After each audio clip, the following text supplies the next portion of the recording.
lundi 1er juin 1903. À 4 heures, goûter monstre, offert par les 60 jeunes filles à marier du centre de la commune d'Écosine-Nalin.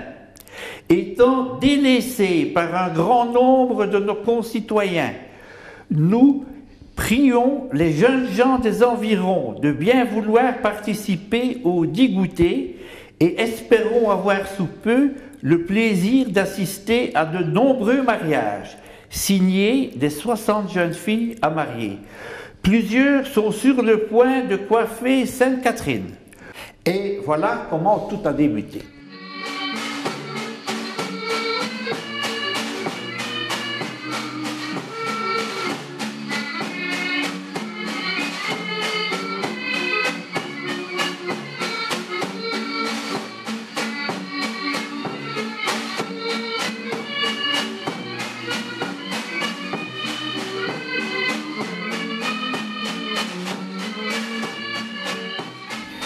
Il faut savoir une chose, c'est qu'il faut s'adapter à la société dans laquelle on vit.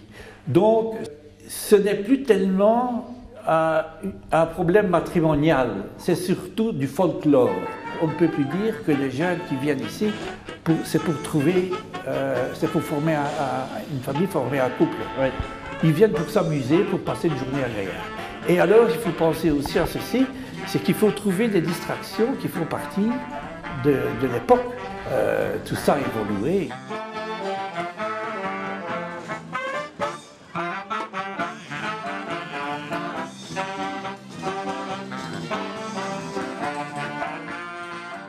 Nous avions ici un monsieur Tricot, dont le père, Cyril Tricot, était secrétaire communal dans la localité d'Écosine-Nalin. Oui. Et il s'était rendu compte qu'il y avait de moins en moins de mariages au sein de la commune et qu'il y avait de plus en plus de jeunes filles qui fêtaient Sainte-Catherine, c'est-à-dire qui n'étaient pas mariées avant 25 ans.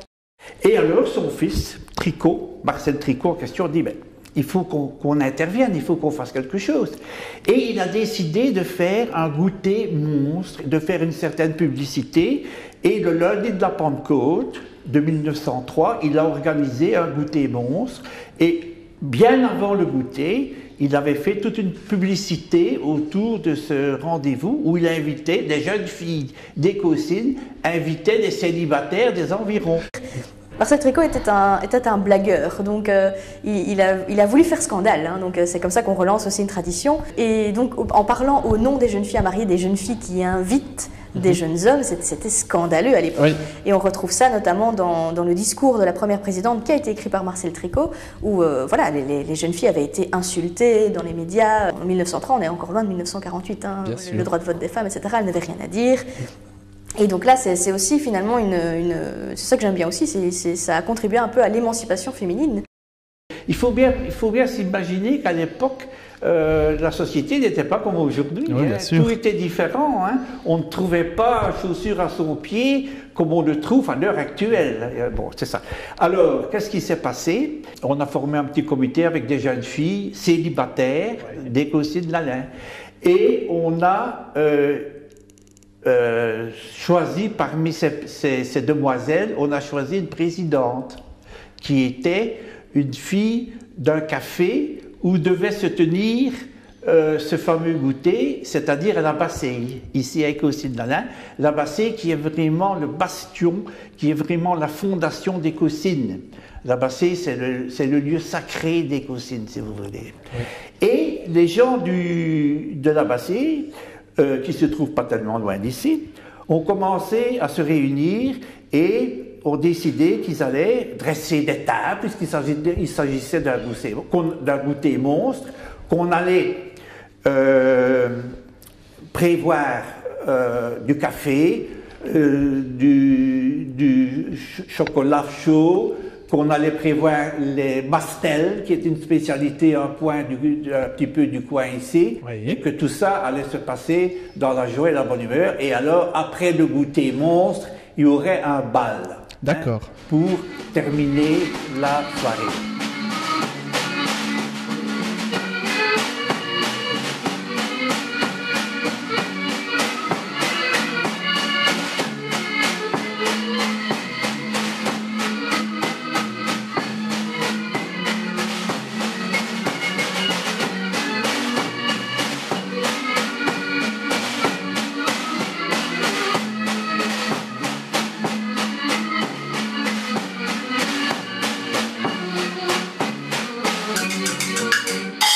le jour, le lundi de la Pentecôte en question, on a vu arriver ici une quantité incroyable de jeunes gens venant des environs. Les environs, c'était, il y en a qui sont venus à pied, il y en a qui sont venus en vélo, il y en a qui sont venus au train. Oui. C'était Henri Pont, c'était Ronquière, c'était Braine-le-Comte, c'était même Soigny, oui, qui est déjà un peu plus éloigné. Et vous voyez, et tout ça avait été pris au sérieux, oui, par les jeunes gens des alentours qui eux aussi cherchaient une compagne. Alors, ça avait tellement bien marché que, vu la réussite de cette première édition du Goûter Mons, Tricot a décidé, ben, puisque ça a bien marché, on va continuer. Et ça a continué comme ça, évidemment. Puis on a eu la Première Guerre mondiale. Inutile de vous dire qu'à ce moment-là, on a mis la clé sous le paillasson. Et en 19, par respect, il n'y a pas eu de goûter matrimonial. Par respect pour tout ce qui s'était passé dans les années précédentes. Oui. C'est ça. Et alors ça a repris. Et ça a continué.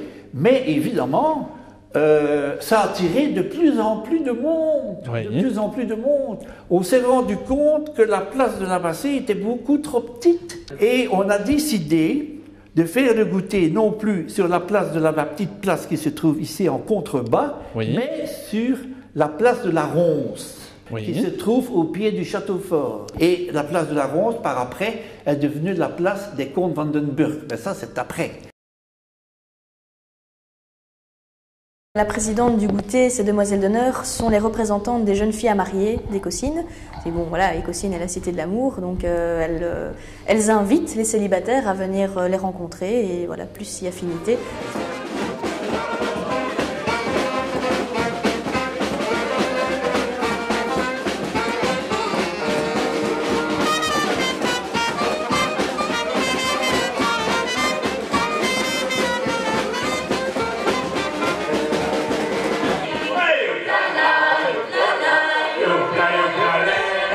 Moi, j'ai été intéressée par le goûter à partir de 2008, véritablement. Donc, j'ai été élue demoiselle d'honneur. Donc, j'ai vécu le goûter de l'intérieur. Et en 2010, j'ai été élue présidente. Alors, les jeunes filles sont là pour représenter Écossynes. Donc, elles assistent à toutes les inaugurations, enfin, tous les événements, on va dire, importants d'Écossynes. Un peu comme une Miss, mais attention, oui, qu'elle n'en est pas une, étant donné que les critères d'élection d'une demoiselle ou de la présidente ne reposent pas sur des qualités physiques, mais plutôt, oui, sur des qualités morales et intellectuelles, donc le charme, les connaissances sur Écossynes. Et ce sont elles qui offrent le goûter aux célibataires. En fait, au départ, c'était une attirance purement personnelle.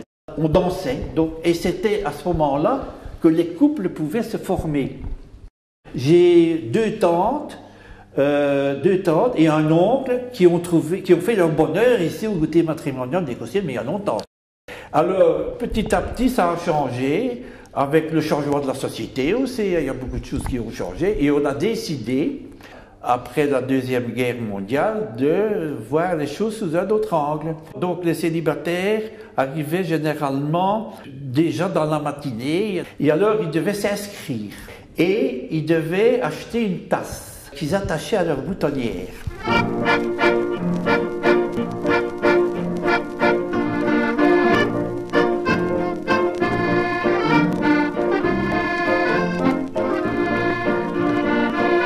Et alors, ils devaient remplir un questionnaire.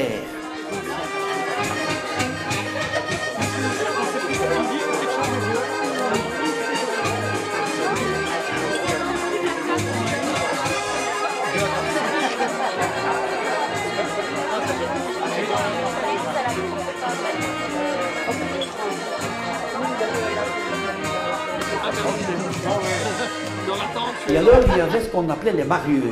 Elles essayaient de former les couples. C'est moi qui paie.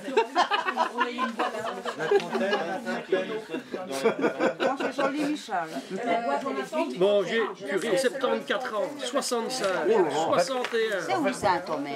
En fait, non, qui viennent de voir. J'ai 65 ans, je m'appelle Franck. J'habite à la Louvière. Bon, elle s'en fout. Donc, quelques mots, donc, elle demande qu'il soit dynamique, social, respectueux, intelligent, bricoleur, ayant de la conversation. C'est ce qu'il dit. Il veut quelqu'un de sympathique. Il est là tous les ans. Les signes particuliers, ce qu'ils recherchent et ce que les personnes sont. Une tranche d'âge difficile même un petit peu pour avoir des points d'intérêt. Donc on ne va pas mettre quelqu'un de très calme, mais quelqu'un qui aime bien sortir. Nous allons marier avec Laurent. Laurent du campus 82. Alors, on les marie à la 1, à la 2 et à la 3 pour les bijoux. On les encourage, s'il vous plaît. Rico, Adèle, reportage. Tout le voyage, au soleil. Allez, chercher le diplôme.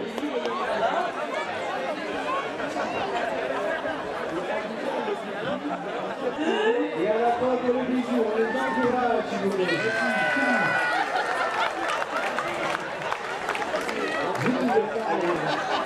À la 1, à la 2 et à la 3. On encourage, il y a quelques applaudissements qui viennent. marié à Égosine aujourd'hui. Allez chercher votre diplôme.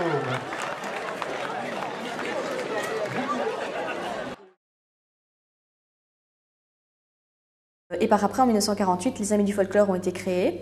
Et voilà, nous gérons vraiment l'organisation en collaboration avec la commune, évidemment, vu que c'est sur le territoire de la commune que nous faisons ça. Depuis les années 80, d'autres festivités pour moderniser le goûter ont été créées. Il y en a qui disent que c'est pour tuer le goûter finalement, donc tout ce qui est foire, forain. Et bon, beaucoup de gens ne sont pas contents de ces choses-là, bien sûr. Mais bon, on est obligé finalement de se moderniser un petit peu, de faire un accueil pour tout public. Et également donc, des concerts qui prennent de plus en plus d'importance en essayant d'avoir des vedettes de la chanson qui viennent chaque année sur le podium du goûter. Et malheureusement, ça fait un peu concurrence, on va dire, malheureusement, aux festivités folkloriques. Et voilà, donc nous, on essaye en tant que nouveau comité de revaloriser l'aspect folklorique et de le faire connaître, en fait, finalement, aux personnes qui s'y intéressent. On fait des visites notamment aux écoles, donc pour les enfants. Et alors, on essaye de les sensibiliser aussi à cette histoire. Et donc, ils visitent le musée, ils ont beaucoup de questions à poser. Et voilà, il faut commencer dès la jeunesse. Il faut que les Écossinois soient au courant du folklore qui doit se pérenniser.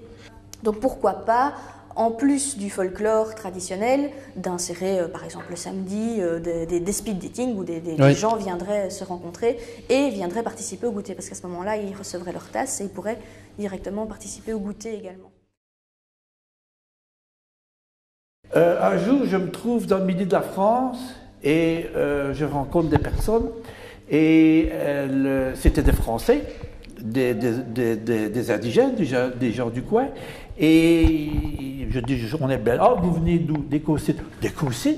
Mais c'est là qu'on fait le goûter matrimonial. Donc vous voyez, Écossine a eu une réputation par ses carrières à une certaine époque. Et maintenant, elle a une réputation par son goûter matrimonial.